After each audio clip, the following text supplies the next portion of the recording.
I gotta take a shit.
Yo, yo, yo, welcome back, welcome back. This is episode 4 of the Polaris X Hello. Podcast.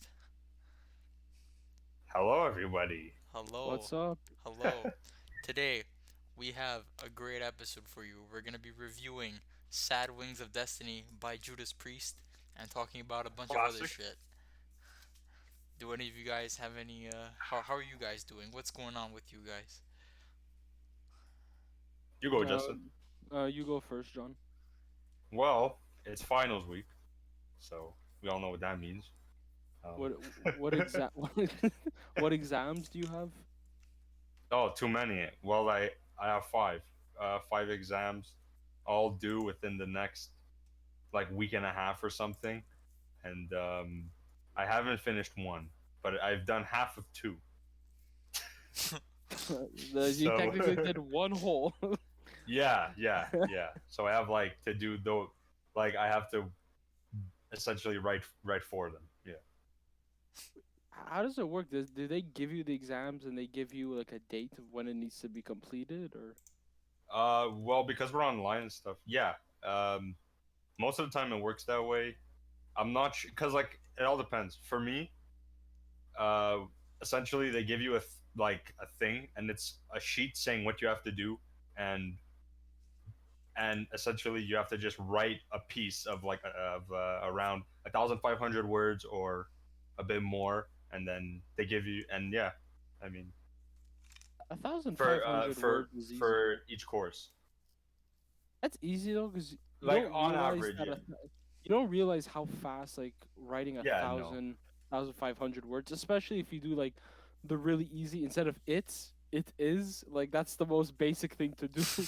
yeah, but it has to read well, right? You have to use what it's like. It sounds like it's not hard, but like when they tell you to jam all their shit that you learned throughout the whole term in a paper, I mean, sometimes it's overwhelming, right? It's like, oh fuck, like I have to cite this from here, I have to cite that from there, and that all has to fit within like this word count and all that stuff. So sometimes it's like a pain in the ass there, but yeah. English exams were the worst because you had to analyze every little detail that even if like you read it and you're like it's probably not even that big of a deal. It's just giving an adjective to the noun. They'll be like, explain why the blue curtains are significant to the story. You're like, can the curtains not just exist and be blue satin? Why the fuck do they have to have deeper meaning? Then you have to Yeah, bullshit and say blue satin represents how she is sad or some bullshit. yeah. I used to hate having to like write that kind of shit. Um, I'm happy that I don't have to write about that now, but yo, that shit was fucking ass. What Yeah. about you, Diego? Yeah, I mean with the like you're just copy pasting a bunch of stuff into the paper, right? I mean, you're not really writing anything, right? You're just taking all the information that you learned through the semester and you're just copy pasting from your notes, right? Um, well, for me, no, because it's kind of like there's certain ideas you have to use in relation to like one or two films that you've seen throughout the whole term. So it's like it's not like I'm not really sure how to explain it, but no, it's not like that because like you have to show that you know what you're doing Oh, and okay. like you know, I guess. What you're talking about. Okay. Yeah, yeah.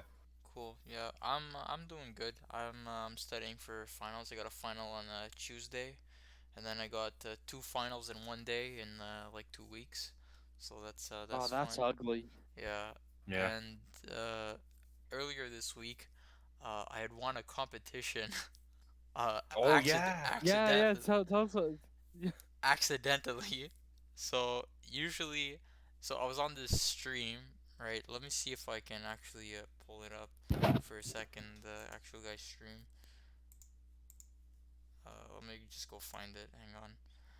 So basically, I was on this guy's stream, and usually I'm logged into my Atomical Onion account, but because I was playing with the extensions and trying to get stuff set up for this channel, I followed him on this page. So basically, here I'm just gonna pull it up. Can everybody see that? There we go. Cool. So this is a blank page. So he's an Australian. uh, radio host, I guess if you want to call it that. He has a bunch of records, and he like drinks whiskey and he just talks with Chad and shit. And it's a really fun time, uh, to just listen and jam out the music. And he does these giveaways, and he was giving away a Devin Townsend vinyl record. And to enter, you have to like type in the chat or whatever, and like you're entered, and then it's like a random wheel thing that shows up, and then Yeah. you see everybody fading out of like who's the winner gonna be, and then Polaris X Radio shows up as the winner. It was What the was your first thought when you saw that? Like, what did you do? Because usually I don't know about you guys, but I never win anything. All right, like Yeah, I'm Yeah, the same. most unluckiest person at winning shit. I never got any awards in school or any like thing like that. So winning this is like, what the hell just happened? It goes everything against that I already know. So when I won this, I was like, "What the hell? No way! Get the hell out! The shit's rigged." I made it because the account's new or something. So maybe Twitch is like, "Oh, here, have something." So I was like, "Okay." Yeah. And yeah, so I'm supposed to they're supposed to send it the 15th, I think, the week of the 15th. So Yeah. yeah, I'm excited. Anyways, go follow Blank Page because they're fucking good at and yeah, it's a good time in that chat. I can't explain it And well, but it's good. is it Devin Townsend or it's his old band Strapping Young Lads? I think it's a strapping young lad, if I'm not mistaken.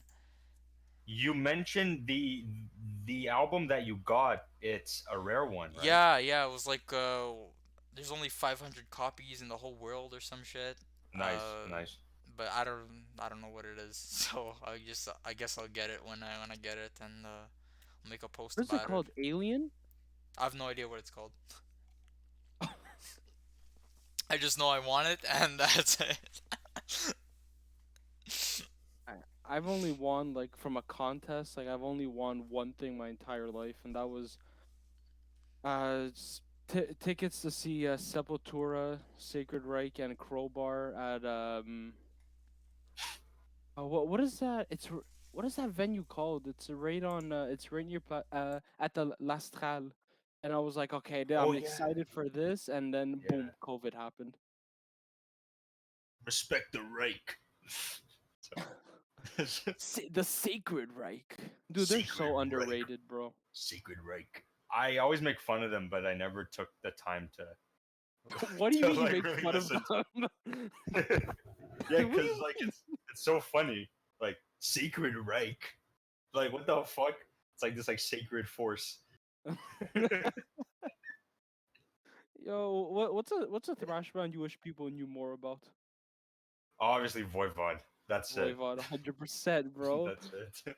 Dude, I kid you not. We can do just a whole episode of just John talking about how every single album connects into one big story. John, when we were at Dawson, he told me that and he was explaining to me some of that, and I was like, Yeah. bro, I didn't know that discography was that deep. I thought it was. But I didn't even know it's they were concept yeah. albums.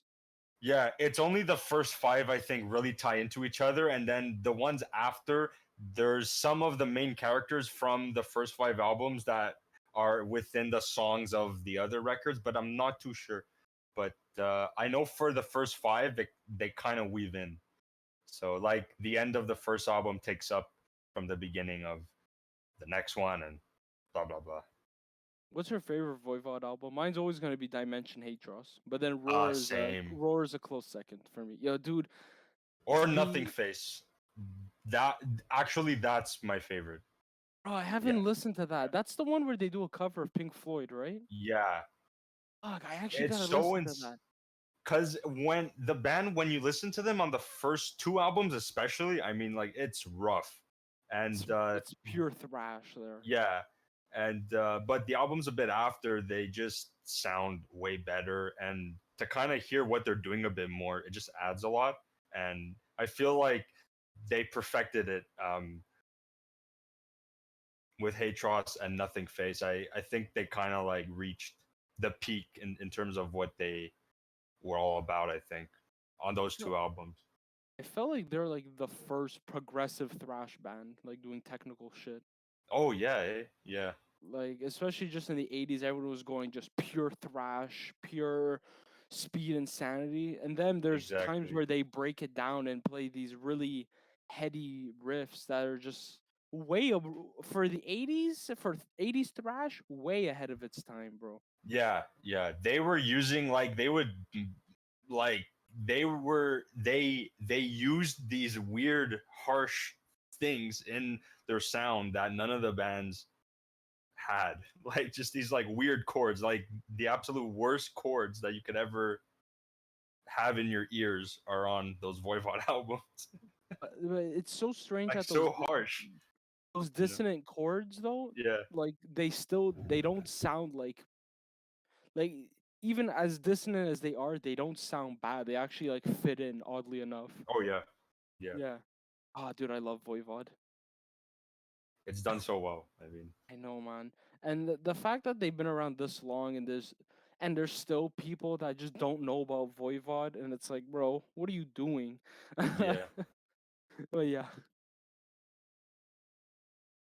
Um the record after Nothing Face, I think, they Angel tried Rat. to go for like I don't even know what to call it. I'm not gonna this like the sound wasn't the same, and they were trying to be like I don't know how to put this, but like I'm not saying this because I want to be rude, but they were like, "Fuck it, we've been doing this for 10 years, and we need to make a like hit songs and a radio album." So they did one, and it didn't really do that well. So I think that's why it's like they'll never get like a huge thing around them. I don't think because it just sounds so weird. Uh, Which one are you talking about? Angel Rat? with Angel Red, yeah, it's either that one or it's the one after. But the songs are like, the songs go from 6 minutes and now they're down, and now the songs are like 3 minutes, and like there's not as much in the songs too, like not as many riffs and stuff. But it's really good stuff. But like it's not It's no, like it happens the with most Voivod. bands. For most thrash bands, it's like their peak is legit the '80s for the most part, Yeah, and then after that, it's kind of all goes downhill from there. yeah, But Voivod just I feel like they're still great, but like nothing's gonna beat their '80s albums. Um, yeah, yeah. Also No too way. the '90s, man, thrash just hit fucking hard. How many bands have sold out in the '90s just to change their sound, and even they when they talk about, they're just like, ugh, that wasn't a good idea. Like Yeah, Megadeth yeah, doing Risk or fucking yeah, Slayer going new metal for like two yeah. albums. Worst decision ever. Yeah, but that's what they had to do. I mean, imagine if they didn't do that. Maybe we wouldn't like who knows what would have happened if they didn't make those things at that time.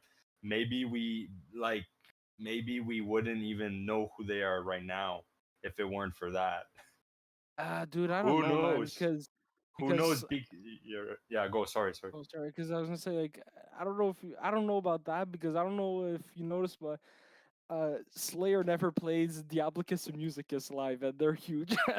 Yeah, no, yeah, yeah. No, well, like a lot of bands have a record or two that are just pure shit. Risk by Megadeth. That would Yeah, Risk was we a gotta talk fucking about risk. that for another day. Oh, dude, it was a risk that never paid off. But they had successful albums in the like mid 90s around, but then the well, not counting Risk, but like all the shit before Risk, I'm pretty sure those ones did well, I Oh think, yeah, for because sure. Especially the last album we talked about, Rust in Peace. But then they had yeah, right. Euthanasia. That's yeah, yeah, that came out in 1990. So Yeah, exact. All right. Do you guys want to get into the album review? no, Yeah, more do you want Voivod. me? No, More no. Voivod. Yeah, fuck it. More We're not shitting on doing our Risk. album. Yo, that has to be like soon. We have to do Risk by Megadeth. I know we just did Yo, Rust in Risk. Peace, but we have to do Risk. like a shitty album. Yeah, Well, after this review, I'll announce the next review we're doing. Okay, Oh okay. yes, this is 'Cause- gonna be something. Because when we Oh pick, my like God. we rotate. So Justin picks an album, I pick an album, John picks an album, and every week that's how we choose. So it's Justin's turn for next week. So we'll see what he chooses. Don't tell us. he Don't. chose one of his favorite fucking albums of all time, and I can't believe he even likes this stuff. But Oh, okay, yeah, right. Oh, It's bro, Risk by Anyway. Megadeth, isn't it? it's Risk 2. Risk 2. Risk 2. Risk 2. Riskier than ever. Risk squared. Risky as fuck, boy. Risk 2. Do you want me to do the intro too? Yeah. All right. Here we go. Yes, of course. All right. Okay, let me think what I'm gonna say. You always say that before. You just to I get never into have anything character. planned. It's all on the whim. Yeah, I gotta get into character. Good evening, ladies and ghouls, and welcome to a new installment of The Hammer, where we review rock and metal albums all across the decades. Today, we got another classic, another legendary heavy hitter. It's bum ba bum, Sad Wings of Destiny by Judas Priest. There, that's the I'm best trying intro so I hard could not get. to laugh when you're saying that. I hear you giggling in the background too. Ladies and ghouls, Hello, my welcome ghouls. to the Disney ride. Oh my god. But yeah, we're doing Sad Wings of Destiny by Judas Priest. This was John's request. It's a fucking classic, so you gotta put it on. All I right. mean, you know what it is. You gotta listen to this in your sleep. This is Heavy Metal 101. This is the Bible, some say. Really? Well, Why is it the Bible? This is okay, not counting the first few Black Sabbath albums. This is the Bible. This is the fucking Bible. Yeah, Yeah, I honestly, agree. it's- Like, because this album has a lot of influence from Sabbath, from like Led Zeppelin, from Queen, like Yeah. all those early rock, like Deep Purple especially, is a big influence. I feel like on this album, like when I was listening to it, like that's the kind of vibe that I was getting. What do you think, Yeah. Justin? I felt like obviously it was heavy metal, but you are right. Like I did hear a lot of like hard rock, like early '70s hard rock influence in there for sure. Yeah. Yeah, it's more of a hard rock thing than yeah. But Well- at the time, I feel this was like the heaviest shit ever. Most probably, I don't know. I mean, it was 76, so Yeah, I like, would say It's yes. early, like it's early on. During the same year, another band made a really shitty album, which was Black Sabbath in 1976. Did this shitty album, and the album cover looks like shit. And I don't remember the name of it, but to Is everybody it the that's one with watching, dirty women on it? yeah, what a Oh. bad record. That What's it song's called? good. Ecstasy or something? Yeah, it's such a horrible album, but luckily, a band like Judas Priest made this record, which is 10 times better than that one. What is your guys' first introduction to Judas Priest? For me, it was definitely Breaking the Law. Like the first time I heard that song, like that's the first time I ever heard of Judas Priest. It's probably they probably played it on Show'em or something, and that's probably the first time I heard it. What Nice. about you, John? I said Zon. Zon. Zon. Dear For Zon Daddy, me- well, what is your introduction? Oh, like in high school for sure, but it was obviously because they have some hit songs, right? So I obviously heard all the hits over time, and then I decided to check them out. And I checked out the live album because people online were saying it's like the greatest live album of all time. And so that was my main introduction, like where I got an album from them. And then from there, I pretty much went through all of their, just like the whole thing. And but I first heard the record that we're reviewing right now. I first heard that one in like Sec 4 or something, and I was just like, "Holy shit!" Because I didn't hear a band that sounded like that before, and especially, dude, Rob Halford, like he kicks ass all over this fucking album. Like it's really amazing. It's very like raw and like yeah. That's basically it. I'm not sure what else to add. Actually, there was an NHL game I had that had a Judas Priest song in it, so that probably put the seed in my brain. NHL game. Yeah, it was What an NHL. song? I don't. Maybe you. I think it was. You've got another thing coming. Oh yeah. Yeah. All my life, or whatever the fuck he says. Yeah. But Bro. yeah, Yeah, at My NHL. I introduction remember to that. Yeah, at like the Bell Center. Like one before they're doing a face-off or something, that song comes on. I think, yeah, yo, because you mentioned that, that's probably the first time I heard Metallica too. Because during the intermission, they would play "For Whom the Bell Tolls" every time before they come on oh the ice, and yeah, Ooh. I feel like that's the first time I actually heard like metal. But they don't play the full song, obviously. They just play the first like minute or whatever. yeah, But yeah, I feel like a lot of introductions to bands you hear the first time, uh, for me, definitely came from that. What were you gonna say, Justin? I was gonna say my introduction to Judas Priest is just a lot more lame.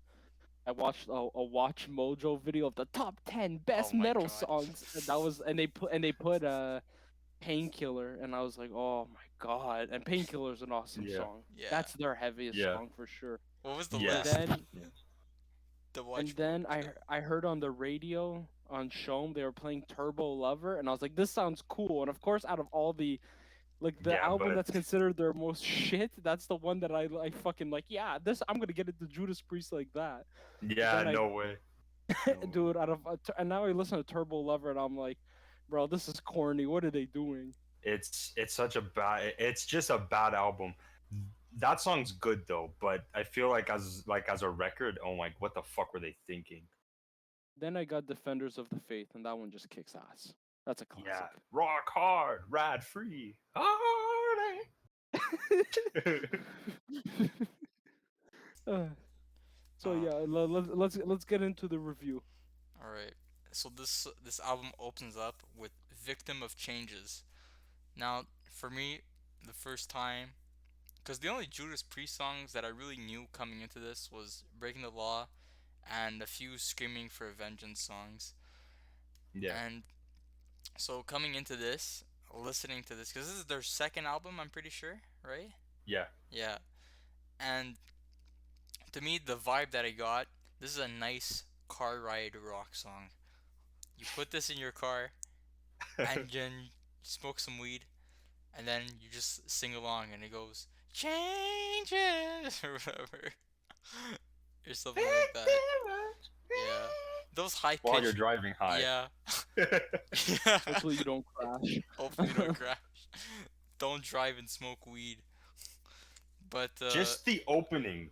Oh, sorry. yeah. Go. But I mean those high pitched vocals, man. That's like classic Judas Priest, and So fucking classic. it doesn't really show up like on this album all too much because it's a bit more relaxed, I find. And on Yeah. the next album, he does it more often. But you can already see it starting, right? Yes, yeah. Especially on there's a shorter song on here where in the first 5 seconds there's like this like really high fucking scream. Yeah. I forget the song. Oh man. It's But no, it's not Deceiver. It's I forget which one. Dude, the victim of change, victim of changes. I feel like that's like a good mood setter for the album because it does bring a lot of Sabbath vibes. Because like Diego said, it is more of a bit of a more mellow album. Of course, there's obviously some speed to it, but it Yeah. is a lot slower than like what they would do like with Painkiller or Defenders of the Faith, Screaming for Vengeance, yada yada. The opening with it too, because it kind of looks that opening also is like a good indicator of what the album cover like shows you. It starts off Yeah. sinister and then it punches you with this pretty catchy hard rock 70s riff. Yeah. Yeah. And the best part too, what I found even cooler was when it all slows down to like a really slow atmospheric pace. That's creepy, man. Yeah, but then like it builds and builds, and then it's like, it just the song just fucking explodes. It's like victim of change. And it goes like really high and stuff. It's so good. But yeah, dude, I mean the opening riff where it's like it really sets the whole record. I mean, it's like when you're listening to this, it's like, yo, what the fuck, bro? I'm going to heaven right now. What's happening? I don't know what's happening right now, but it's gonna be good. I do feel like though the just going into this, and maybe this is just kind of my own bias, but I'm always used to like speedy Judas Priest. I thought this album was a little too slow for a little too mellow for my liking. Because, like I said, in Yeah, my mind, I it's thought it pretty was gonna be slow. fast. I mean, you have Victims of Change, which is pretty mid-pace for the most part.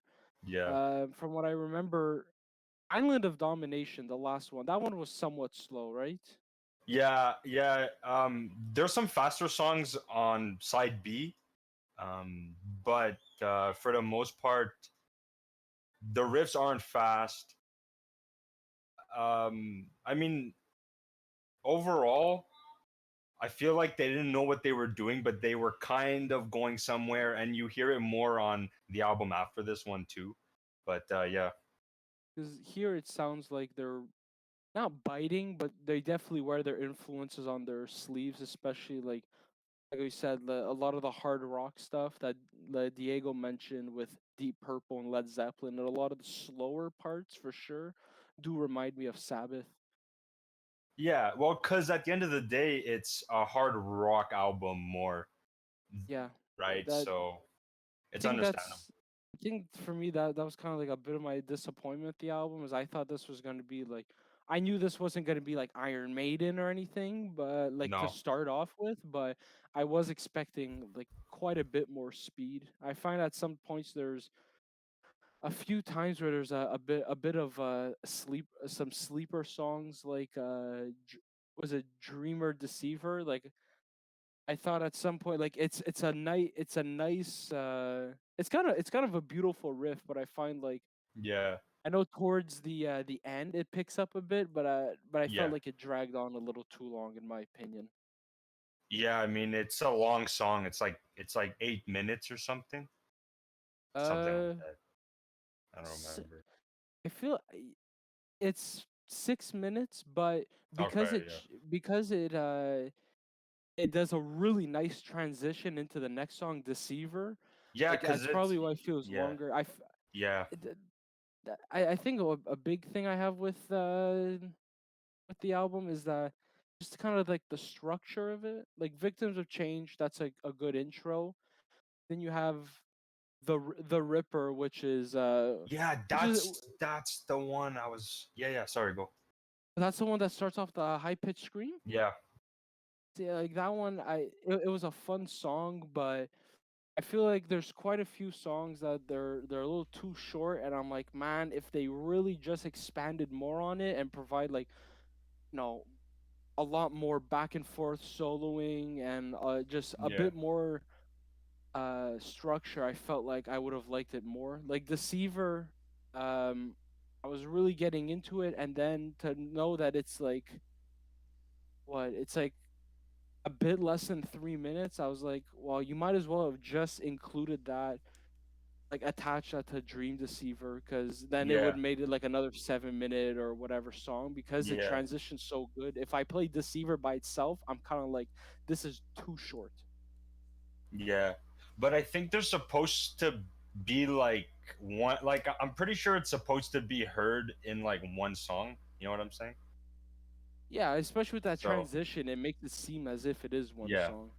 yeah, Yeah, I agree. I mean, for me, the Dreamer Deceiver, like, one thing I really want to commend them for is the transitions in between each song. Like, it's seamless. Like, if you're listening to this album as one giant song, like, you're not gonna have any complaints. This album, it feels like one song. If you don't pay attention to what track is what, and you're just kind of zoning out and you just put it on, it sounds like one big song. But when Yeah. you actually go in and choose a song, you get a different vibe from it. So that's why when you're playing this album, my recommendation is to just put it on from start to finish, and the transitions is just one after the other. There's no room to breathe. It it's just punching your nutsack one after the other, man. It's one song after the next. That's what it is. Especially the transition from Dreamer Deceiver into Deceiver. When I was listening to Yeah. that, Yeah. my phone was in my pocket and I was out for a walk, and I was like, Yeah. okay, it's about to get faster now. And then I looked at it and I was missing a hole in my notes. I was like, wait, what happened to the song? I was like, oh shit, that's a different song. I thought it was different. Yeah. Yeah. So it was Even when the song, like when it gets like, well, wait. First thing I want to say about that song, that lead solo is fucking yeah, it's amazing. phenomenal. It's The like solos are it's phenomenal. just so well done. But I feel like when the song reaches the halfway point and like it does, like sure the riff, fuck, I just lost my thoughts. But it's like I think the impact that they were trying to go for with that song, it didn't come through all the way. But I still think it's a great song. I guess that's what I if want they to say. developed, if Yeah. they developed more on it instead of like I said, the Ripper and Deceiver, like as catchy and as fun as they are, I feel like when it ends, I'm kind of just like, oh well, I kind of just wanted more.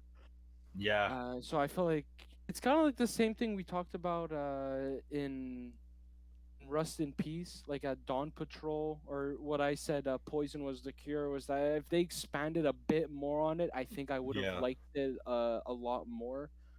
Yeah. Which I know Diego, when you said like the sound of the album, how it all transitions. That's one good point that you mentioned, was the transitions are seamless. Yeah, I agree. They, Yeah. they are. They really are. Uh, what did you guys think of like there's this one song on the album where there's like no guitar on it and it's just like an Epitaph. opera kind of a vibe. Yeah, what do you guys think about that one? I Was hated it that. the prelude? Was that the song? No, no, No, no. it's Ep- right before the last song. It's called yeah. Epitaph. Epitaph? Oh, it was just the piano and The the old man vocals. sitting there. Yeah. I thought, you know what? I thought that I understood what they were going for, and that was a different vibe. Like it definitely shifted the mood. And Yeah.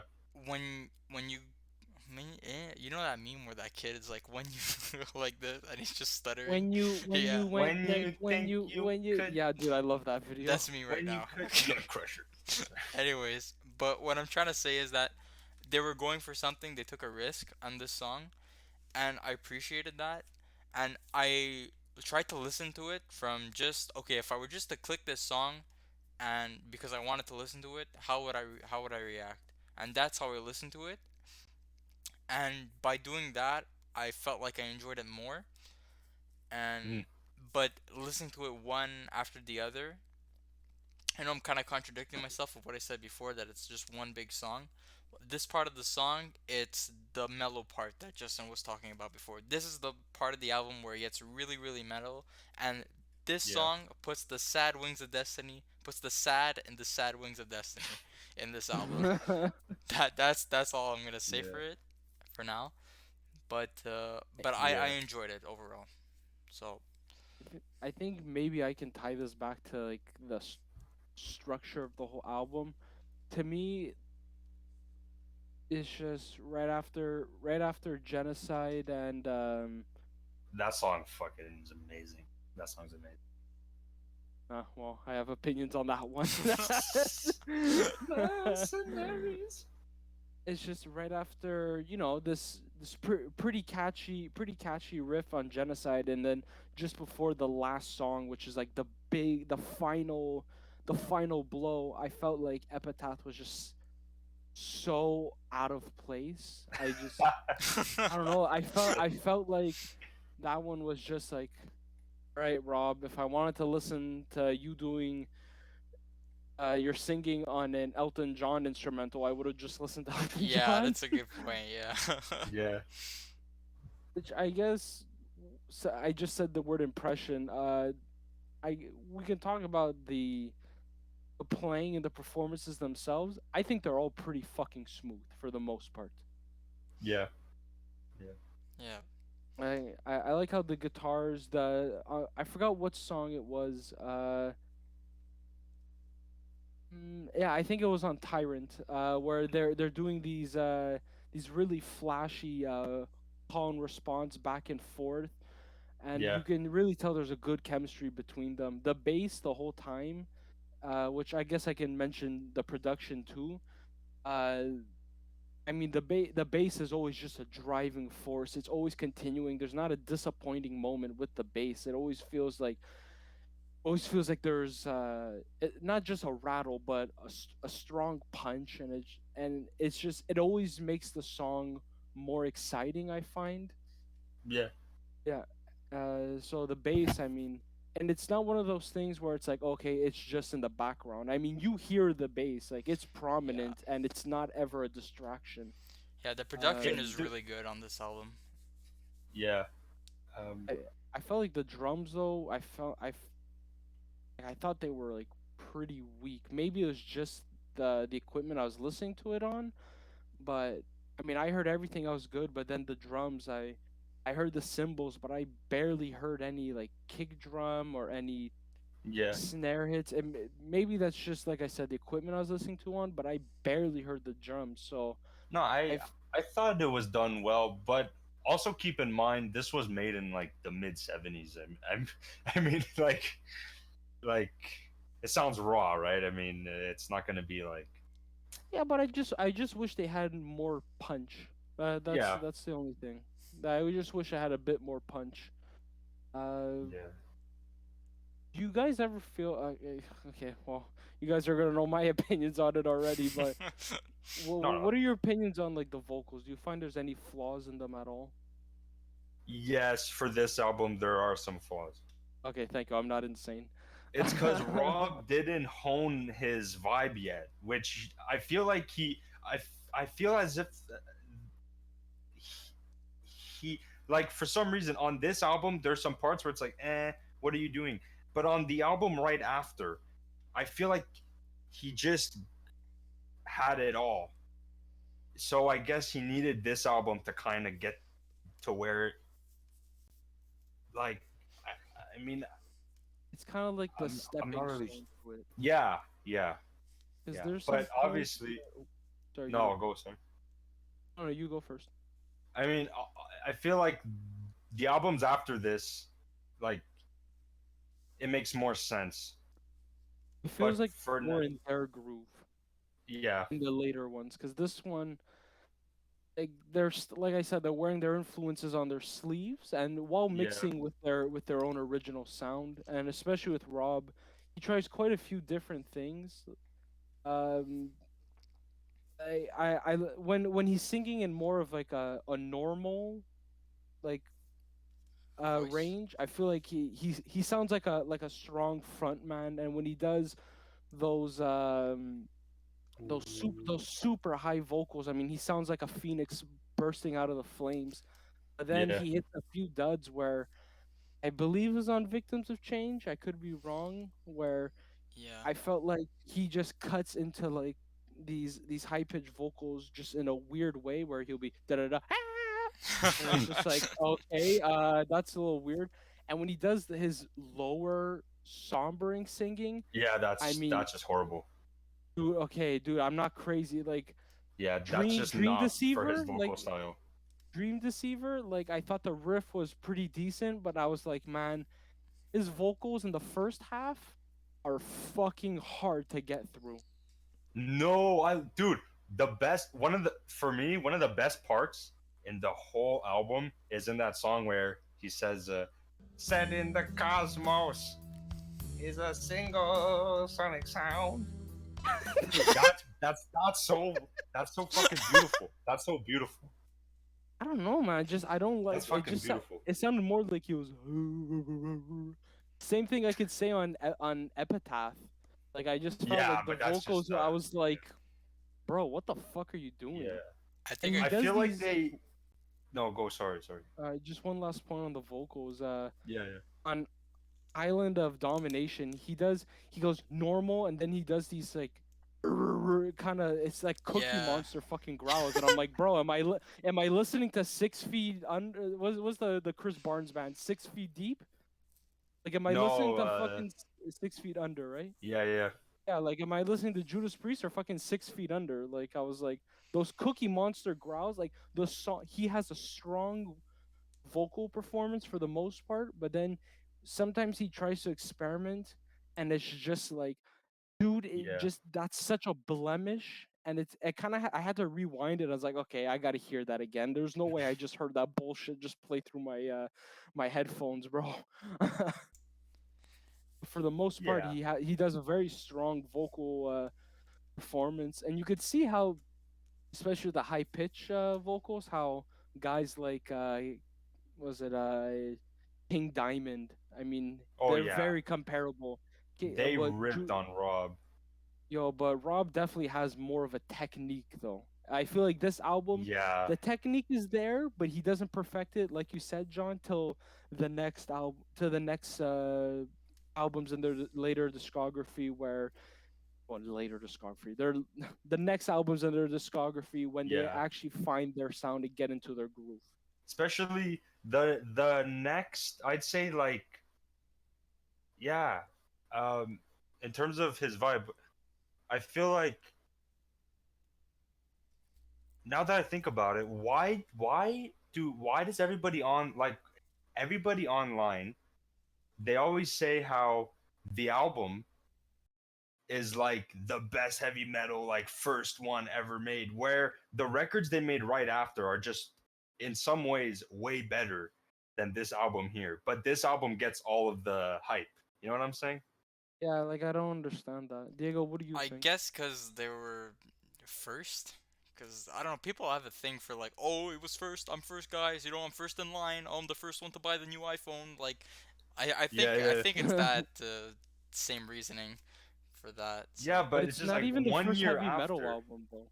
Yeah, no. yeah, Like, and I then don't know 1 year what the fuck they're after, saying. yeah, and then 1 year after they released something else, right? Yeah, it was fuck, not Stained Class. It was another one. Okay, Sin After Sin. Yeah. okay. Because after that was Stained Glass, and then Killing Machine, then British Steel, and then you get into like the '80s stuff. Yeah. Yeah. Sin after sin. Yeah. The The wounds I vocals, bear. for me, the vocals, like, he does those, like, high pitched, like, especially the first two songs, he ends both songs with like a vocal cry, you know, almost just like Oh, piercing your which ears. ones? The first two, so Changes Oh and yeah. the Ripper, uh Yeah. it ends with the high pitched scream, which is like, okay, like, if you don't know what Judas Priest is and then you hear that for the first time, you kind of take a step back and you go, It's off-putting. what the, yeah, like, what is this vocal line? And then you get into the softer, more mellow vocals, and you're like, oh, finally, this guy can actually sing of like a mellow, like, vibe. Like, he can go both ends of the spectrum, is what I'm trying to say. But for Yeah. people who know what Judas Priest is and what they're known for, uh, like, he's known for doing that, the high scream, the high pitched scream.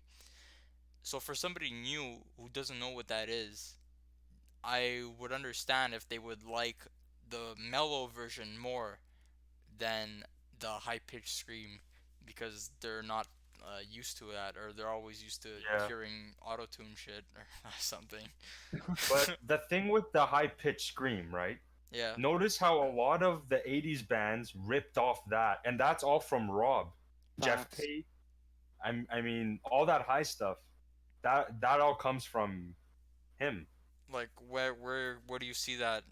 Like, what examples can Oh my you god. What give? bands do you feel like Yeah. you rip them off the most with that? Rip him off the most. King Diamond for Um, sure. That Oh would really yeah, establish. yeah. I mean, that's a big one. Which one? King Diamond. You King know Diamond. who King- Merciful Fate is? No. You don't know Merciful Merciful Fate. Metallica Oh, covered Merciful them? Fate. Yeah, yeah, yeah. Yeah, that was his band, and then he performs solo under King Diamond. Oh, okay. I saw them live with my friend Alex, and there was a band called Uncle Acid and the Deadbeats that opened up for them. Pretty fun Oh my concert. god, Free they're tickets, fucking man. great. Dude, they're like They're modern Sabbath. It was fucking yep. good. Uh, well, what bands do you feel like just like rip like in the You later could throw a years just dart, ripped man. off? Like if you can name three other than King Diamond, which we Uh, already said. So two more, if you can. Queensryche for sure. Oh, that's a good example. I mean, and Iron Maiden. I mean, all that high stuff. It's not as high, like, No, but he definitely doesn't have the like range, but I know no, what you but mean. it all comes from there. And plus, the hair bands do a lot of that high stuff, and Yeah, I can definitely see so that they were influenced by Rob from maybe not this album, but definitely from Rob himself. Of yeah, yeah, yeah, but Uh, you could probably pinpoint Rob's vocals to take up take like a heavy ass band. I'm trying to think of one that has like high screaming. I don't know. I can't think of one right now. Anyway, but if a heavy band does a scream that's high range, I mean that all goes down, and it's fucking Rob's fault. Like he gave birth to that. That's all yeah, Rob. you could Like all trace the that high back pitchy stuff. directly. he It's gave his birth to fault. it. Well, it's not his fault, but like, you, Hey, you yeah. use high vocals? That's Rob's fault. Fuck you, Rob. Wait on Vector, dude. I mean, there you go. Oh, yes. I mean, I can't all do that high vocals. I'm not pitchy even gonna stuff. try. You could pinpoint it back to Rob just trying to do something weird, and he's like, "I'm gonna try to do this high stuff because all the rock guys are going low, so I'm gonna go high," and then fucking everybody else just fucking rips him. There was it? I found he does have an impressive range, but I do find like sometimes, like we said, he had this isn't the album where he totally masters it.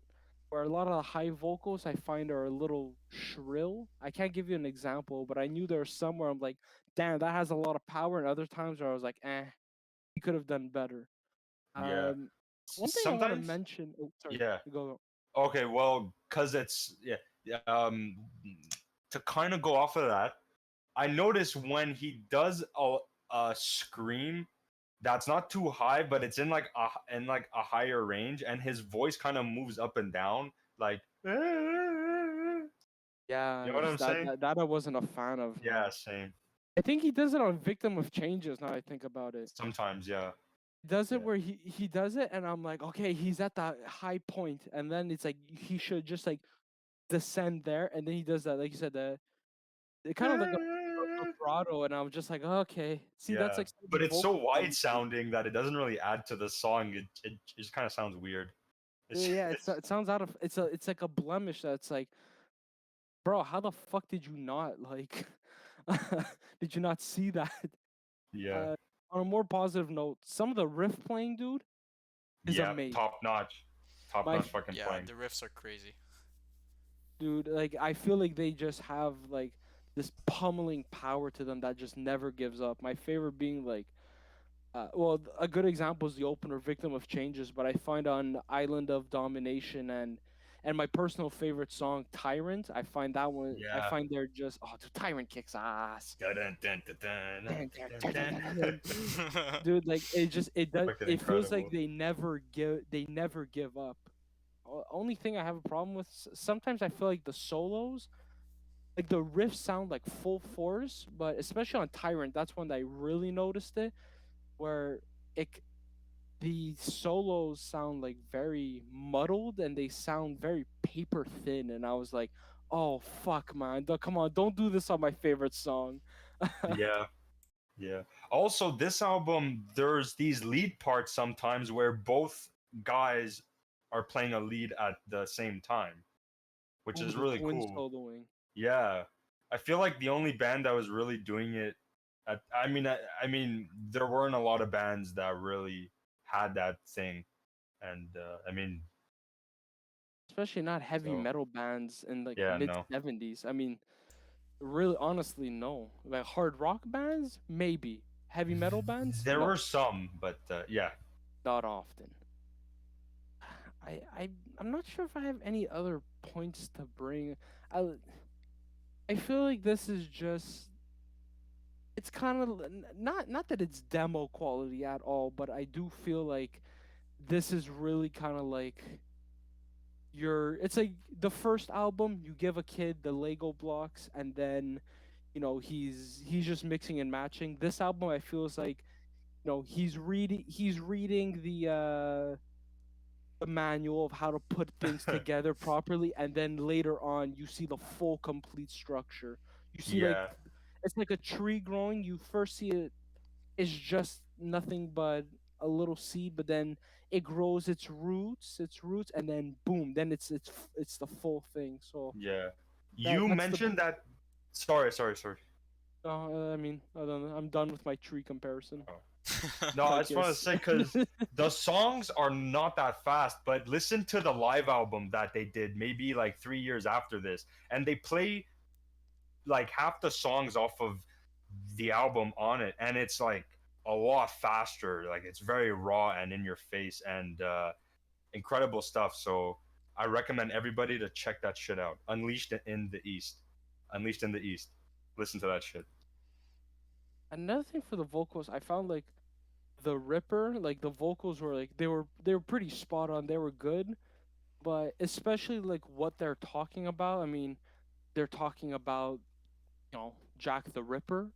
I felt Yeah. like it could have used a way more sinister tonality in the voice in the voice. God damn it, turning into Oh Diego. yeah. Queen. Yeah, yo, that song has this part that I really hate where he says, "Or if you like, Jack the Knife," some shit like that. It's so like, what the fuck? That's Oh Like, that's my an god. that's Yo, actually a part I forgot to mention. The lyrics aren't the strongest here. oh, yeah. it's. I mean, I don't mind them, but it does sound like It some kid being like, "I want to write cool stuff that only boys like, and that's crazy and evil." Like that's what they're trying to write, you know? yeah. Yeah, I agree. I mean, there's a line where he goes, "Never turn back on the Ripper." And it's Oh just yeah, I mean like that's just like so cheesy. It's terrible. it's very 70s. I give it that. The lyrical writing, it's very 70s. Of just like that time period. You can tell like it's just kind of cringe when like today like Oh yeah. if you read that today and somebody gives like bro we can't produce this like what are you talking about. Well, Yeah. yeah, it's fucking. I mean, it's almost so bad that it's good, so I don't mind it. Yeah, I mean There's it's Judas Priest, so you can give it a Yeah, pass.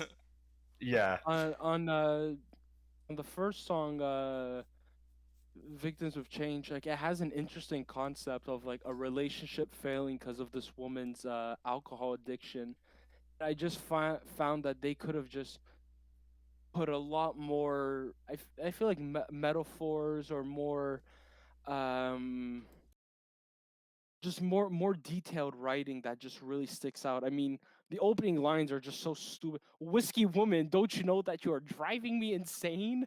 Liquor you give stems your will to live gets right in your brain. Oh my god. brain freeze, brainiac. I mean, I feel like the lyrics they're not as strong, and it's not as strong, which is a shame because for me that would have boosted up the score like quite a bit. But yeah, You know, at least the lyrics are not like Satan, Satan, die, kill. no, you know what? Now that you mention it, it's not all Satan, Satan, especially with the album cover being like an angel, like what it Yeah, looks like in hell. I mean, they talk about Jack the Ripper, like I said, the failing relationship because of alcohol. On Tyrant, they talk about apparently from what I'm reading, it talks about Vlad Tepes, which is like Vlad the Impaler. That's a Oh brutal thing to yeah, fucking talk about. yeah, I Yeah, I mean, I feel like that's such interesting shit to talk about, but it just there's not enough strong writing, especially on yeah. Epitaph. I feel like Oh that. my god, that's horrible. I feel like they could. From what I'm reading here from Genius.com, the story about an old man in his last days living, how he remembers his life with nostalgia, and how one day everyone will end up the same way. Like I feel like that's like a heavy topic to sing about. You could Yeah, that's like an emotional thing. I mean, you have these. I don't even like the song to begin with because it just sounds like a fucking ballad, and it's just I find it out of place. But yeah, write some strong fucking lyrics. I feel like they don't pack a punch enough. It's exactly. The ideas for the songs are good. I mean, it's just the execution. No, Yeah. maybe one like line that it's I not think on is par. good. One thing is good for the lyrics. Like I'm reading on Epitaph. With trembling hands, he wipes a tear. Many fall like rain. There's one for every year, and his life laid out so clearly now. Life that's brought death so nearly now. Fuck, I'm reading like a dyslexic. So nearly now, life once he clung to nearly. No, even you know what? Maybe the first two lines sounded cool, but I'm reading it, and it's just as I'm reading it, I'm like, yep, this all fucking falls down. It's not as interesting. Fuck it, I take it back. I'm not giving Epitaph any positive points. This song sucks. Fuck, 4 out of 10. Fuck off. I love you, Rob. But like, what the fuck were you thinking? Get your I want to be Elton John ass out of here, bro. Uh, Try to, and did you guys was I mean, to add on fuck? to that, I feel like they since this was their second album, they were trying different things, and I guess he didn't really know that his thing was the high pitched vocal scream at this point. That's what people know him for. So I guess he was just trying to branch out and say, "Hey, I'm more than just I can scream this high." So he was trying to, I guess, be more than that. But He's like, I am a singer. I I'm a am a singer. singer. Watch me play this piano. It's just all right. For this week, we're reviewing Sad Wings of Destiny, but Diego accidentally mistaken, and Oh he my and god. he listened to Stained Glass instead, and The it's kind of a glass. because when you said like he didn't know that he was able to scream like that, like that was his main thing on Stained Glass. Was there a lot of Oh high my pitched god. So screaming like much. that? Dude, So it's much. perfected. Yeah. That album That is album's what really this good. album always wanted to be. Yes. And it's right after this one. It's no, Well, they did one 78. in between. Yeah, that's 78 it came out, that one. And So, this one came out what 76, 1976? and then there was the other one that we talked about that came out 77. Oh fuck, which one? Yeah. Oh, Sin After Sin. Yeah. Yeah, Okay, yo, so that Stained Glass is like yeah. a more perfected version of Yeah, this. that has Beyond the Oh Realms yeah, of Death on it, and that's a really good song. yeah, it's a fucking Yeah, masterpiece. that's a masterpiece, that song. Like, but we're not talking about that now. But uh, just just a side note, nice little tangent.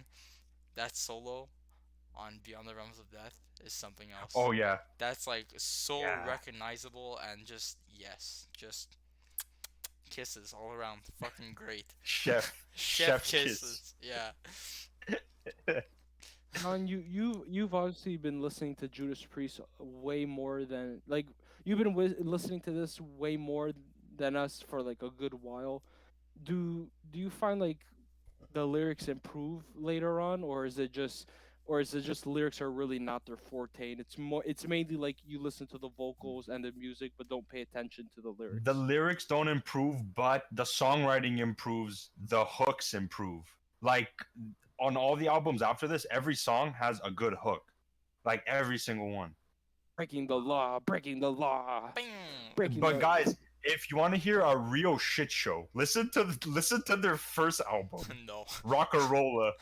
No, I don't think Rocka-Rolla. so. First of all, the title, get the fuck out of here. Second of Well, all, what is the album cover again? It's like a Coca-Cola looking thing. yeah, I'm searching it up right now. Oh, bro, that that one's a looks fucking pathetic. that one's just it's it's a bad album. I mean, it's just a fucking shitty record. Yo, can we I talk about the feel album art for this album? Because this album art is like really good. It's It's no, chef's I kiss. know.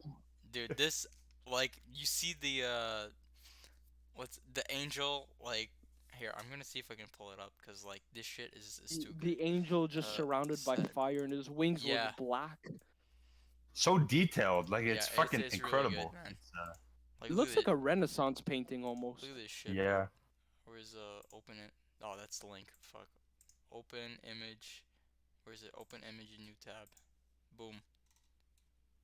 Boom. Look at this. Fucking the angel was surrounded by fire, man. Dude, this look at the wings. The detail on the wings is just it's fantastic to look at, man. Whoever drew Yeah. this, 10 out of 10. He's dabbing. He's dabbing. He's dabbing. Judas Priest is dabbing before the kids this generation. Before it was That cool. fucking masterpiece cover. Yeah. I feel like the now that I'm thinking about it more, the cover, because it looks very hellish, and when you think something like hell, you think of just pure brutality and just ghoulish vibes. And it is slower, and I feel like there's not as many sinister moments. Like I feel like Victim, if they're gonna do a slow, because it does look very menacing, the cover for like the fire and a religious symbol, the angel, being surrounded by fire. If they're gonna do more slow stuff here, I felt like it could have been like Sabbath, where there was like a bit of sinisterness to it. Yeah. Some songs, Yeah, the tone's a bit light. Yeah. like I personally, like I know John, you said no when I said this, but Genocide, I mean, to me that just sounded like a throwaway Deep Purple song. Yeah. That one was the most No, forgettable. I had to no. listen to that a few times, and I was like, bro, like I even now I couldn't even tell you apart about it. I mean, I had there's to that listen to it just before. there's that echoey guitar effect that happens like towards the end. I Yeah, don't that's know. about it though. Other than Yeah. that, like I felt like I can do without that song. And then it's followed up by Epitaph. To me, that's just not a good follow up. Yeah. Yeah, Yeah, but they had a lot of effects though on this album. I find there was a lot of there was some good vocal harmonies with the like how the vocals were placed in the album. I don't know how to describe it, but I hope you know what I'm talking about. Yeah. I feel like the vocal effects, it does help to enhance just like the vibe Yeah. it is trying to give. There's that part in one of the songs where Rob says something like on the left, on the right, and then it's like when he says left, he's in the left ear, and then when he says right, he's moved Oh over yeah, to the yeah, right ear, he is. which is pretty cool That stuff, was you know. cool. It's Yeah. It does that with the guitars a few times, where as it's just like it's doing the solo, it'll pass to one ear and into the To the next. into the next, and then back and forth. And I feel like that's like a cool detail that they added. So like the production Yeah. and just the music making process of it, of just the sound quality, other than like I said, the solos I find are a little paper thin, and the drums could have been a bit stronger. Like they definitely had a lot of thought going into how they wanted this to sound quality wise, at least. Not talking about the playing, but just like how it sounds. Yeah. Yeah, the production is really good and the effects they add a lot to it. It gives them more flavor to It gives it more character Yeah. for sure. It sets it apart from other shit. definitely. All right. What are your guys' favorite and least favorite song on the album? I'll let you go first, Diego. Okay. Well, my least favorite has to be Prelude, which is like not even a song. oh yeah, It's like That, 2 that minutes. doesn't count. Yeah, that's like yeah, this yeah, is that the doesn't count. this is the Dawn Patrol of this album. Okay, this is Yeah. like a 2 minute song of like, okay, can you just add it on and to something else and just combine it with Tyrant, which is the song that follows up, or just add it on to the end of Deceiver or something instead of making it its own thing, or save it for something in the future instead of just trying to. Oh, the album's only 20 minutes. We should probably put in something else. Like the album's pretty short, right? It's like 38 minutes, I think. But 39 and 6 seconds to be exact. yeah, it's like 40 minutes. Not even 40 minutes. So Yeah. I feel like 54 seconds away from 40. yeah, it's not even 40 minutes. But yeah, I feel like this song is just yeah, it's just filler. So that's why it's my least favorite. But besides that, since it doesn't count, apparently, Yeah, come I'm on, you can't do fucking intermissions. yeah, I'm gonna The have to old man scratching his nuts. I'm gonna have to say Epitaph, even though Well, yeah, yeah. I think it's unanimous in this call where we're Yeah, all gonna it's say Epitaph. Epitaph is our least favorite. But for Don't my say genocide. for my favorite, I have to say Dreamer Deceiver. I really like that song, cause Yo. that song is really cool. Cause it starts off kind of slow, but then it picks up, towards the middle, and then it transitions into Deceiver, which is really cool. So I feel like that's probably my two favorite songs. But I also like Island of Domination. That's a really good song too. Yo, that riff in that song is so good. Yeah, Like just that main riff. Awesome. yeah. Awesome My stuff. final score for the whole album is a good 7 out of 10. That's what it gets for me. Nice. Yeah. What about you, John? You go. Least favorite song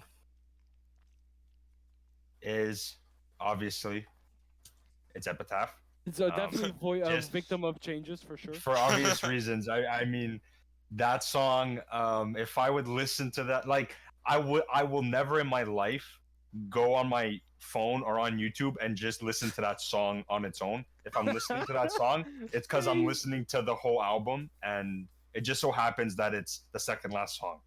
So whatever. Yeah, I agree. It sticks out like a sore thumb. It man. really does. yeah. And they Because do- and I. No, go. Sorry, you go. Oh, because I was saying, I think it maybe was in Dreamer Deceiver or one of the others. I think it was Dreamer Deceiver. There's a piano segment and it sounds really good and especially fits with the slow parts. Here it's just like right after Tyrant, which is like more speedy. You have Genocide, which is more hard rock riffs, and you get Epitaph, which is like a piano ballad. It's like, bro, am I listening Yeah. to Judas Priest or I'm listening to Beth by Kiss? Like, come on. Yeah. I think with that song, the only good thing it does is with Rob, it showcases, I guess, like what he could do with his voice. Yeah. Even though a lot of the low rangey stuff I don't really find suits him that well, but whatever. They did it. It's on the record. I What are mean, your it's there favorite forever. songs? Favorite song is either Victim of Changes or The Ripper. It all depends. They're both really good songs. So I can't really choose a favorite, but it's one of those two. Oh, did you pick your three favorite or? Oh, three. Oh, yeah. Sorry, three. Yeah. So well, you can okay. include both. Don't worry. Okay. Well, okay. So I'll go from. Okay. All right. Here we go. First is Genocide. No, well, not first, but fuck. I always get lost in this shit. Okay. Third is Genocide. 2, Victim of Changes. 1, The Ripper. And yeah, least favorite is Epitaph. Fuck that. Okay. What would you give And it how out about of you, 10? Justin? Out of 10. Overall score, yeah, sorry, fuck, I'm so shit. A 7 or a 7.5. I'm giving it a 7.5. It's Is not that an for 8. nostalgia purposes? Or? Yeah. Okay. Yeah, just real quick before we go on, I just want to say that the Alex in the chat, he's like, my favorite part in the album I think is Dreamer Deceiver. Rob just unleashes a crazy shriek near the end, and the outro after that is dope, and they harmonize a solo, which is like yeah. And also to add to that, I remember on Island of Domination, like the way the album ends is really really cool because it's just Rob's scream just repeating over and over again, and it just fades out, and Yeah. I feel like that's a really cool way to end an album when you're listening to it. So I just wanted to add agree to with that. with Alex. Towards the end, there's some really cool vocals they do, but like not playing devil's advocate, but just like in my opinion, I feel like the second half when there is more guitar just going a tad bit harder, and there's more vocal range. I felt like the second half is a lot better, in my opinion. Hmm. Yeah. Yeah, so All right, I Justin, guess go. You go now. Well, I mean, it's just it's the consensus is that Epitaph is the fucking worst song All right, on that's this. the song we're playing. What's your least favorite Oh, song no. if you can't choose Victim of Changes, The Ripper, Tyrant, Genocide, or Epitaph? What? No, I'm just fucking Prelude that. I fucking don't know. around. Prelude. Yo, fucking Prelude is the dude. Prelude is like fucking proto death metal, dude. Prelude is proto grind. It's proto Well, grind, dude. Legit, just get rid of, because you have like the speediness of Deceiver. Get rid of fucking Prelude. I mean, it's a 2-minute piece of shit track. It would bring your total. It'd bring your total album to 37 minutes instead of 39. Big whoop. And then you have Deceiver, speediness, and then the hardness of Tyrant. I mean, that'd be perfect. So Epitaph is my least favorite, but if I had to choose another one other than Epitaph, it'd have to be Genocide. I don't. I feel like that one is just filler in my opinion. But Epitaph is definitely my least favorite. My favorite ones were Victim of Changes, which I feel like we've all said Victim of Changes. Did we? Yeah, Well, I didn't say. I think so. No, Victim No, of Changes yeah. wasn't my favorite. It was definitely up there, but it wasn't my favorite. Okay. Well, Victim of Changes, Island of Domination, and my personal favorite, Tyrant. That one was my favorite. But even if they are my favorite, I still feel like there's quite a few bit of blemishes. So you guys are gonna fucking hate me for the score. I'm What's gonna the give. final score? Like at least a 5.5, and the max like a 6.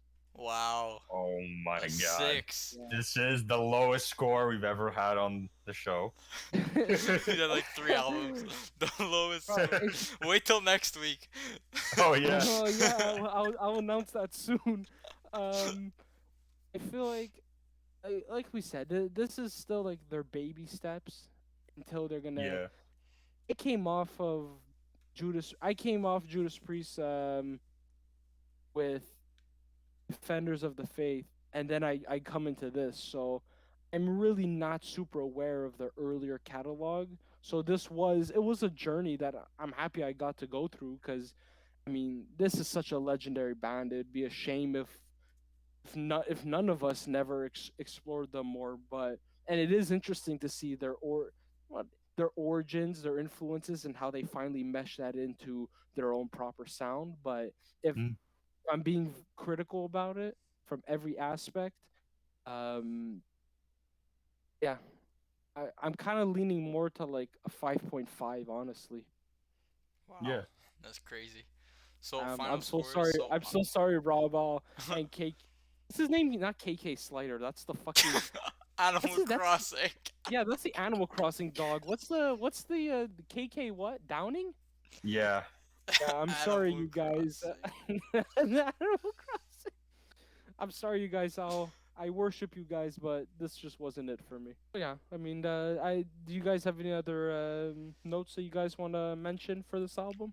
Because then I'm gonna announce the one we're doing next week. Okay, well, you can announce it after we play the song that we want to play. Alex, is there a song that you want to hear from the album? We're playing Ballsack Beatdown. Oh fuck, Ballsack Beatdown. Yeah. Who was that from again? Is that an actual thing? Yeah. I found it Is on, Ballsack like- Beatdown like by online. Urethra Driller or something? Yeah. What the fuck It's- is that? It's not a real band though. It's like some guy and he just I'm subscribed to know. that guy actually. His Yeah, name's like same. Jimmy from the Block or some shit. that guy's funny, but he's a bit of I don't He's an know. elitist. Yeah. Yo, Whenever- check out this old school death metal band. Listen to their fucking like first demo tape, dude. It sounds like a trash can. Listen to it. And it's like, okay, dude. Yo, All right. he shits on like this band that I like called Full of Hell, and I'm like, oh, Yeah, why does he hate on them? dude, a lot of people seem to hate on Full of Hell, and I'm like, they're definitely one of the more forward-thinking grindcore bands. You guys are just fucking hater-ass bitches. Get out. Yeah. Yeah. Anyways, so what Yeah, song so- does Alex request? Alex said You Epitaph. bet. No, stop, Alex. Don't do this to me. All right. No. We're gonna play. He said that Dreamer Deceiver. We're gonna play. Oh, okay. We're gonna play Dreamer Deceiver. So Oh fuck, Alex, you gave me a heart attack. no, Chooses Epitaph. he All right. said both. If you look in the chat, he said both. He Yeah, pulled a we're gonna fast one stick on to us. Dreamer Deceiver. Here it is. Okay, so when we come back, we're gonna talk about what album we're gonna do Ballsacks. next week. Ballsacks Oh boy. and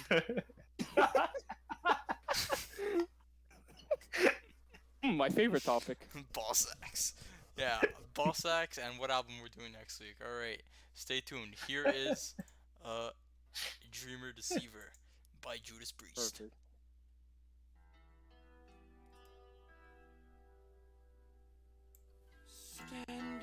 Standing by my window,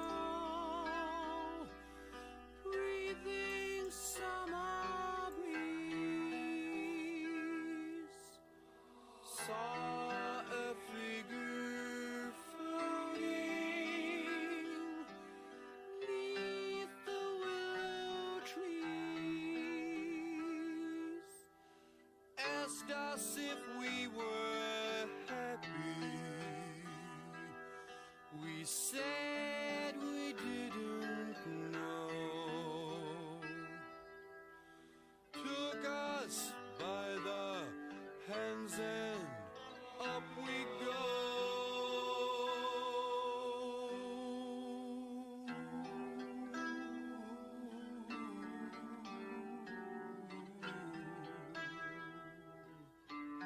We followed the dreamer through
Polaris. I don't have the thing ready.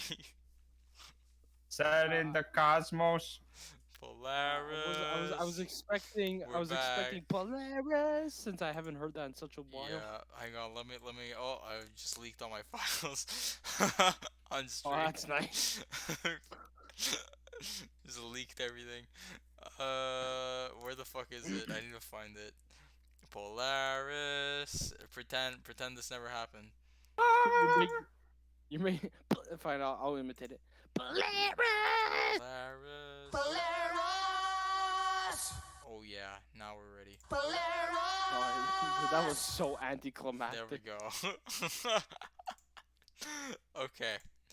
So I bet you're wondering what we're reviewing next week, guys. The Hammer 2. Okay, so like The I pitchfork. told Diego, that do you guys hear me or is my Yeah. mic Yeah, like, yeah. a I little hear you. weird? We hear you. Okay. So like I remember telling Diego like, bro, like I feel like we're doing, it's 3 in a row now that's positive. Let's try doing like a shitty album. And so I was like, I want to think of like what would be a really shitty album to just, and I was like, Saint Anger. I mean, that's shit, but I feel like it'd be our like, like our third thrash band, you know. So I was like, let's mix it up. And I was thinking of doing that Cyberpunk album by Billy Idol, and I was like, I saw this Yeah. YouTube video about it. What a shit show. bro, the cover looks fucking horrible, and it sounds Hell still yeah. like the 80s, and it's just like, it's cover You want to of know the, what though? What? I saw him live in 2014. What? Billy Idol. Yeah. Yep. Wow. At M Tellis, and he put on a really good show. I mean, Did I gotta did he say. play any of those Cyberpunk songs? No, I remember there was this one song that I didn't know by him that by watching the live show, I remember on my way home being like, I gotta figure out what that song was. And it was such a good song. I can't remember the name of it, but it goes like this. Someone's building me a house for my sweet 16. Some shit like that.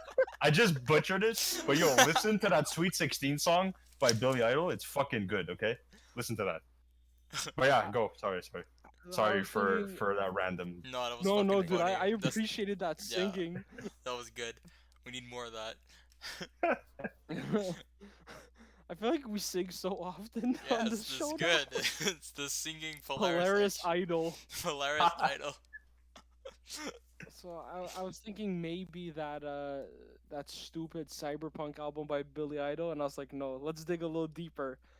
And I thought of something from my fucking past because I still own the CD of it. Next week we're doing Limp Bizkit, Chocolate Starfish, and the hot dog flavored water. Oh no. The Limp This- Bizkit. I don't even know what the fuck. Limp Bizkit. Keep on rolling, It- rolling. What? Keep rolling. What? Yeah, we're As if- really doing that. As if rock music couldn't get worse than it already is. We have fucking bands like Limp Bizkit. New metal. Dude, they were supposed to release an album 2015, and it's just, I don't know what, it's just in limbo. It had a Thank stupid God. fucking title. What was it called? It was called like, Yeah, it's called We're White, We Rap, We Rock. That's the title.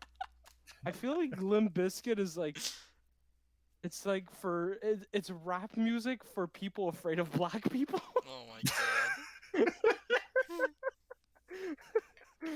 You just- I'm sorry, just Oh. Fred Durst just looks like I never took the time to listen to that band just based on how Fred Durst looks like. Like just looking at him and his dumb fucking hats he wears. Bro, That's he looks like that's a enough for douchebag. me. Yeah. Like that's look- enough for me to just not want to listen to Limp Bizkit. But now we have to. Thanks to me. Thanks a lot, Justin.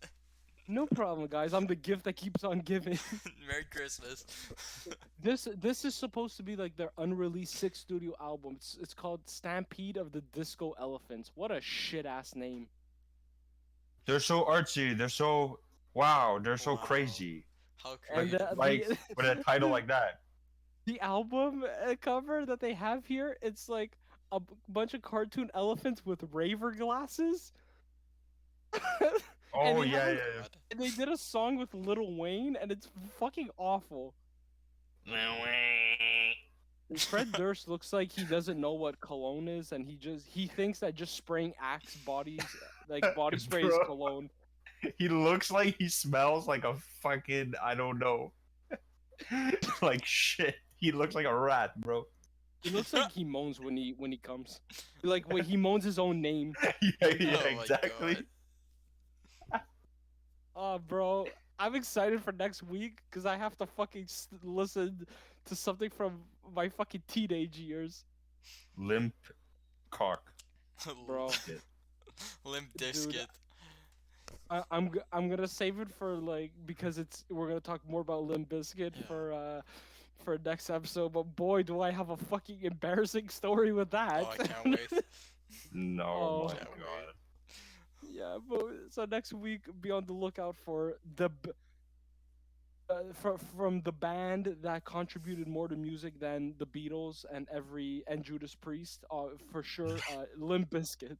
The pioneers of new metal. Yeah. The thing with Limp Bizkit, like, if it weren't for Limp Bizkit, like, we wouldn't have these, like we wouldn't have bands like the Beatles or Judas Priest to fucking talk about. Oh, yeah. Yeah, their albums from 1990. Without those, we couldn't talk about those Yeah. 70s albums and Yeah. 60s. Time machine. You guys are gonna hate me, but I feel like I feel like they have some good songs. It's kind of just like it would be good if it wasn't for Fred. But that's for next time because Lord knows we're gonna have a lot to say about yeah. the lyrics themselves. We could do a whole episode. On rolling. What? All right, we're gonna keep on rolling with this podcast. We got like Well, I had just one quick question. Like I didn't mean to detour. No, go. Is it okay with you, Diego, if I ask? no, it's not okay. We're gonna keep no. Fuck. What do you want me to say? Yeah, go ahead, man. Go ahead.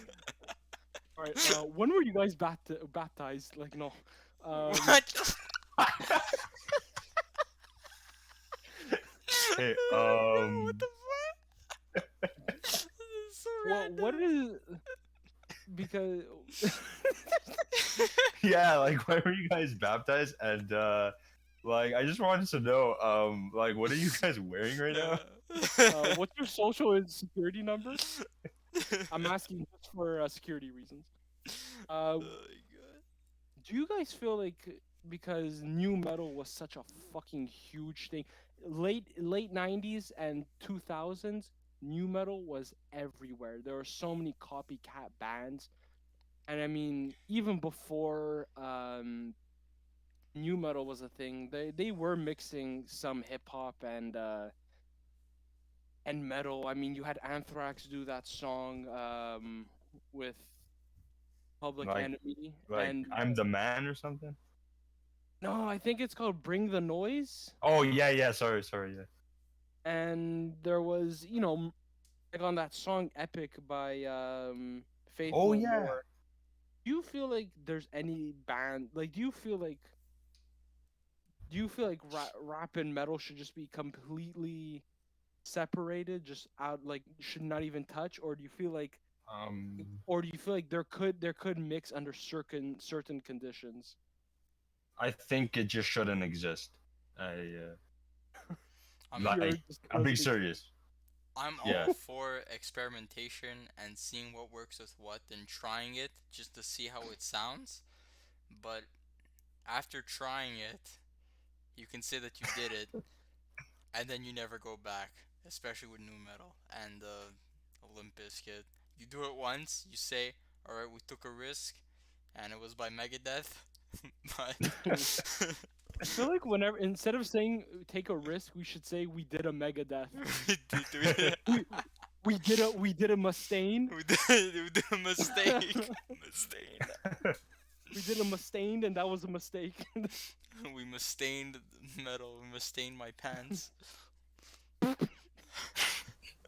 So you feel like after just like trial and error. It's just there's no way to work with the two to coexist. I mean, Don't. there's covers, right? Like you see all these different variations of songs. Like you look at the 10-second songs guy, right? And you see all the styles he does in like different songs and different. Okay, you know what I'm saying, but Yeah, Yeah. different styles.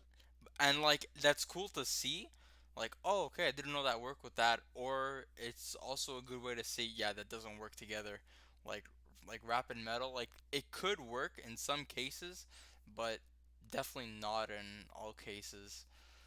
Like, for example, if you take a Katy Perry song and you make it into fucking speed metal, like there's a cover of I Kissed a Girl, but it's like a Dragon Force version, and it's fucking good. Fucking memes. It's fucking good though. I fucking like it. It's good and it works. And you wouldn't think that that would work, right? So I guess it's kind of the same context here with rap and metal. So I'm sure there's some rap songs that you could make really good sounding in metal, but it'd have to go more metal than rap, I would say. I, f- I feel like the two could coexist, but the thing about rap for the most part, other than the beat, it's 50% lyrics. I mean, with metal, I mean you could rely on the the guitar playing solos, and for rap, it's I mean you're really focused on the vocals, and a big part of vocals is lyrics, and uh, I feel like the lyrics have to match the intensity of the instrumentations. I mean, look at Rage Against the Machine. I mean, they talk. I personally don't like Rage Against the Machine at all, but when you listen to their lyrics, I mean, they're talking about very Yeah. real and touchy subjects like police brutality, on their most famous song, "Killing in the Name of." Um, I feel like like I said, it has to match the intensity and the hardcoreness of that. I know Yeah. there was a rap group called Onyx that did a collaboration, I think, with Biohazard, and I think I'm not a fan of it, but it does mesh together because they both feed off each other's intensity.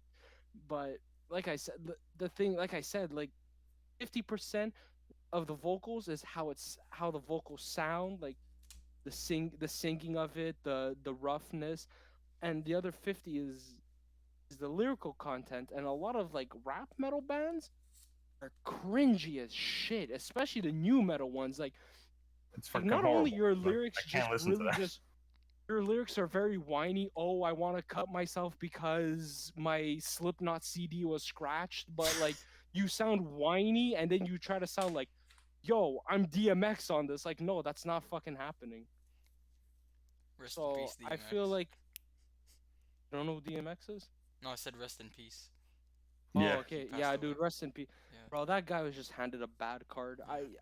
A lot of people say like, well, he should have never done drugs, but which you shouldn't. That's no one should ever do that. But I think he was 13, someone spiked his weed with crack, and Oh. he's just been addicted since. So you know what? Like you don't know addiction until you go through that. One of my old Yeah. teachers, God bless this man, Mr. Sully from Yeah, Mr. Sully. He was a gym Sully. teacher, No, no, right? no. He was a French No, teacher. Me and Justin had Oh. him in secondary three.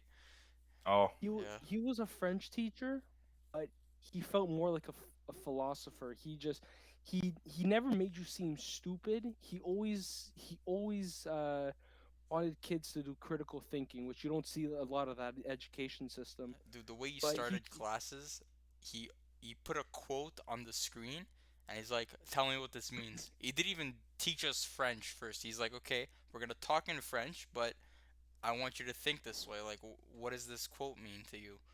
And then we get in a conversation, and then we could talk about the quote for like half an hour, and then he'll start the lecture. But Nice. I just love the way this man teach the class. Like, you don't get a teacher like that anywhere else.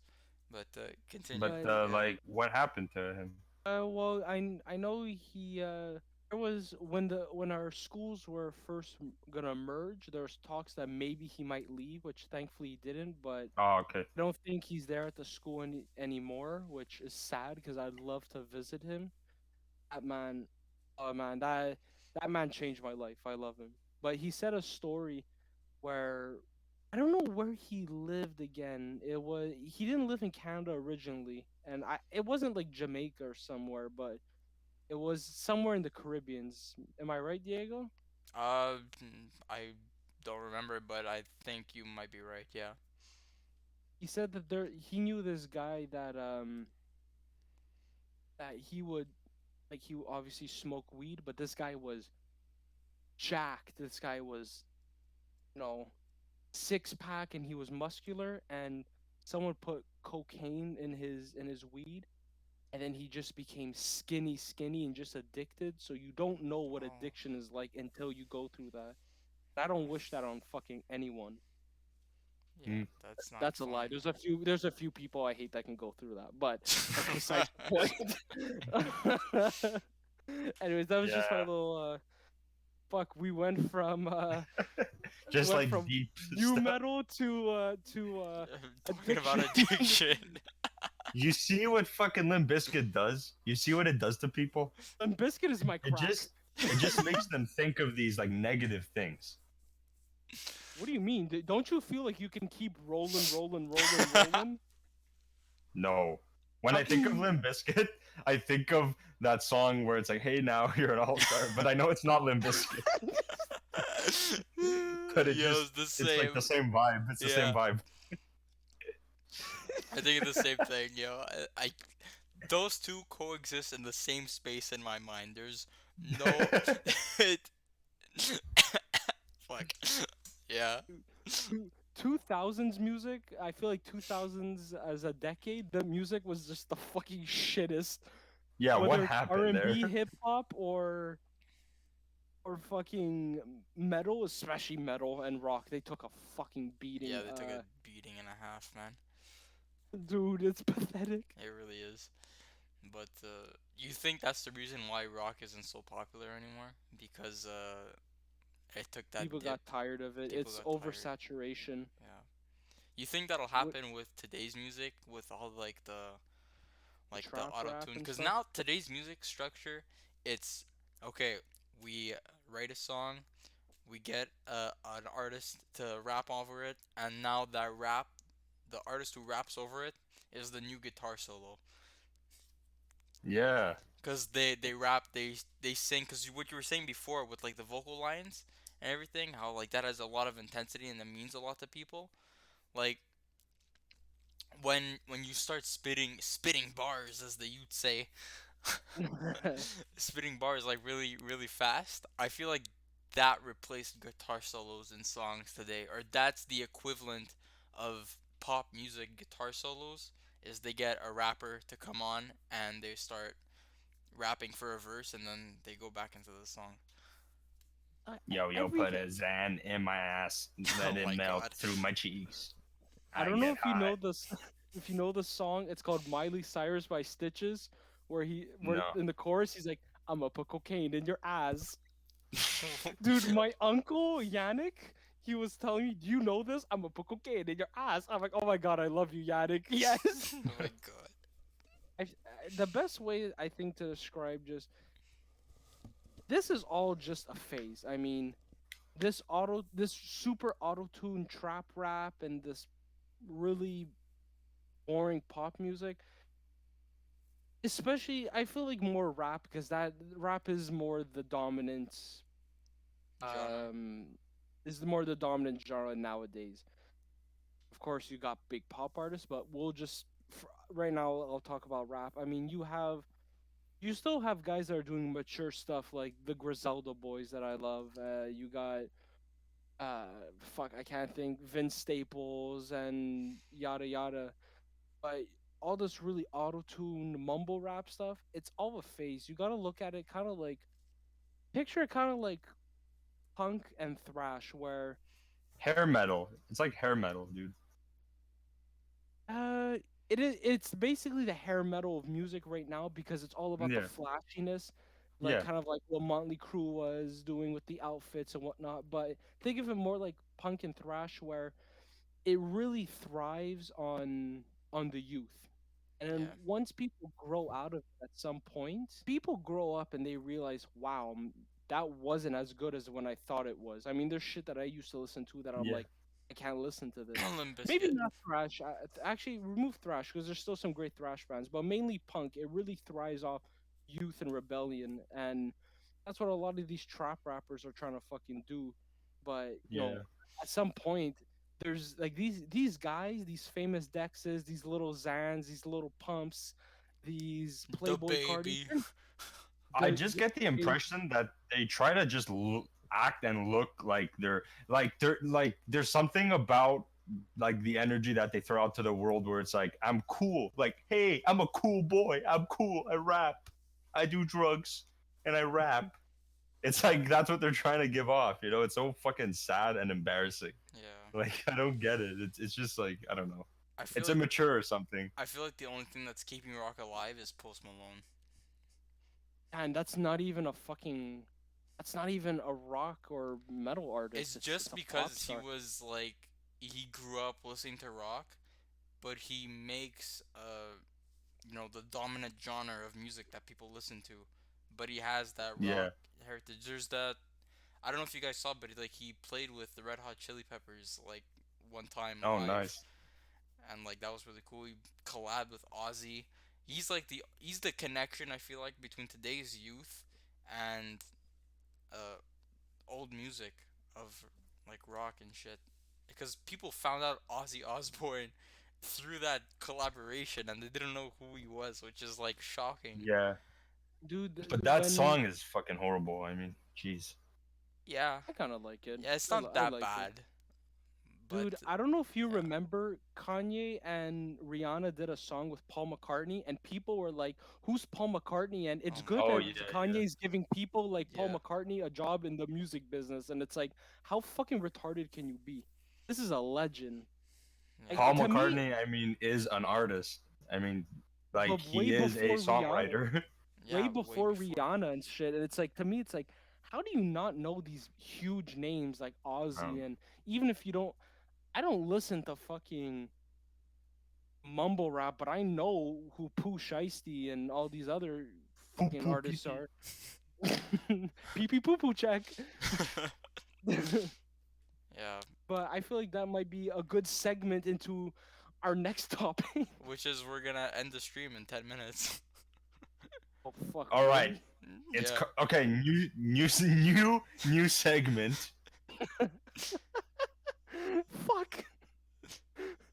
This one's called Fast Rounds. That's the worst name. That's the worst name. what's Don't That's the fast worst round? name in the world. John, You what's could have fast come up with a round? better one. What's fast rounds? What is that? Okay, fast rounds is when we have fucking 10 minutes to shove a topic into. So we have to just go really Belt it fast. out. Alright, what are your guys' favorite movies and why? Elf. I What's your like- favorite movie? Yeah, because Uh, Will Ferrell. All the comedies from 2005 to 2010 are the greatest films of all time. Personally, I think right now in this space and time, I'd feel American History X with Edward Norton is probably the most 10 out of 10 movie I've ever seen. Very, very touching and very emotional movie. Wait. All right. Aren't we supposed to talk about the like another thing? Yes, but Diego said there's like 10 minutes left, so Yeah, but dude, it's fucking fast rounds, bruh. It's fast It's round. fast rounds. That was one Oh, round. fuck. That was one round. All right, Oh, second round. TikTok songs being exploited the radios. That's not what the topic is, but that's just how I interpret it I right don't now. know. The only TikTok I- song that's been exploited was that Fleetwood Mac song. I don't even know what song it is. You're talking about the cranberry juice guy, The right? cranberry juice Yeah. guy on the skateboard, yeah. Yeah, listening to "Dreams" by Fleetwood That's Mac, it. which That's is it. It's just such a funny which is video. I love it. it's a really good song, but it's a perfect song if you're a 16-year-old and you're a girl. Yeah, Then it doesn't get any it's more a great accurate. song. It doesn't And get- I'm not saying it to be mean because I personally love that song, but that's what it's fucking marketed to. Yeah. And on TikTok, I mean, that's all it is. That's you know, where it's your just- audience is, bro. Yeah. Bro, I feel like we should save this topic for the next one because holy shit, bro. When you said fast rounds, I thought we were just gonna ask each other random questions and answering it. That's why I said movies, and then you're like, well, didn't we have a topic? I was like, oh fuck. Oh well, hey, Nah, fuck it. This is I better. don't mind. Like we could just Riff, like yeah. 'Cause I yeah. feel like the TikTok Yeah. one, there's so much to talk about. I feel like it'd be a waste to just belt out like quick answers. Yeah, Yeah. we could save it for next week. But Yeah. yeah, I feel like it's a good spot to end it. Oh fuck, I mean, dude. we've been live for an hour and 55 minutes, and I don't want to go 2.5 hours because it took me. I had a shit Yeah. time editing the last one, and it was very complicated. The video got blocked because there was the Megadeth song on it, and I had to go back, cut it up, and it was a disaster. Yeah. I hate how YouTube just like these we're just a bunch of little fries in the little fish in this huge ocean of YouTube, and how they'll strike us, but then people that are repeat offenders of the copyright system, they just don't even bat an eye, and it's like until legit enough people complain, and it's like, bro, these guys are so big, they're kind of like the faces of YouTube.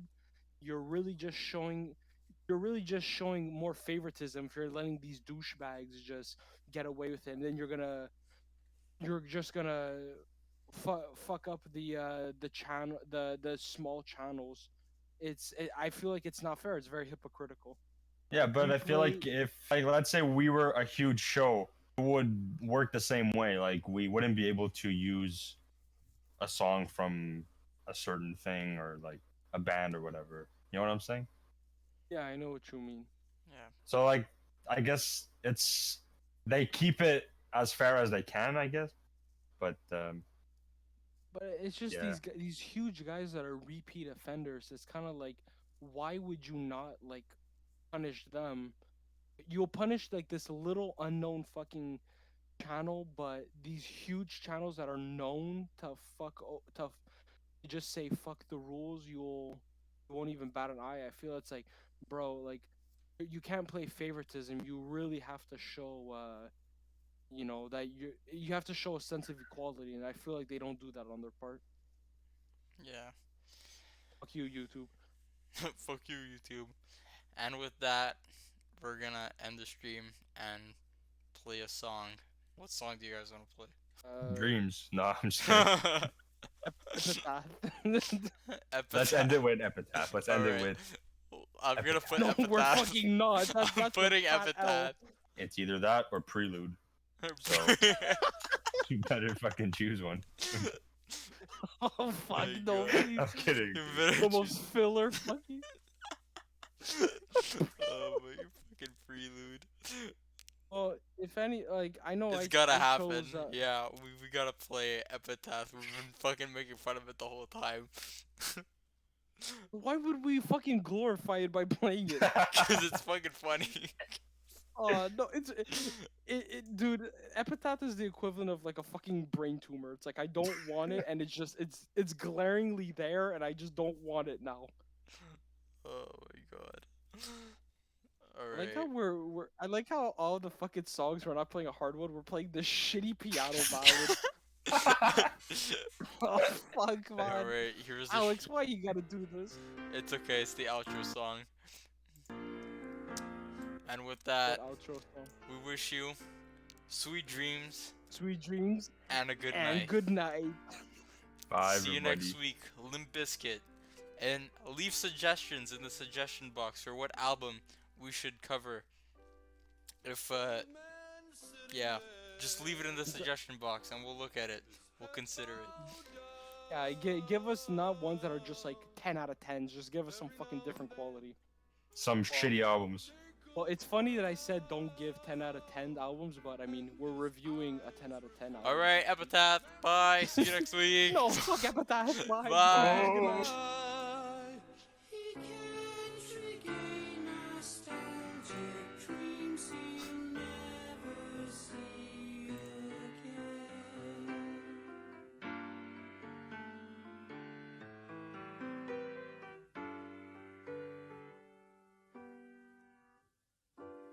With trembling hands, he wipes a tear. Many fall like rain. There's one for every year, and his life laid out so clearly now. Life that's but death. So nearly now, like once he clung to dearly. Now let's go.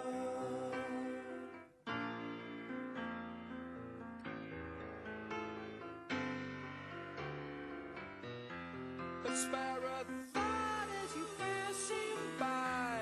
Take a closer look and you'll say he's out tomorrow just as much as we are his yesterday.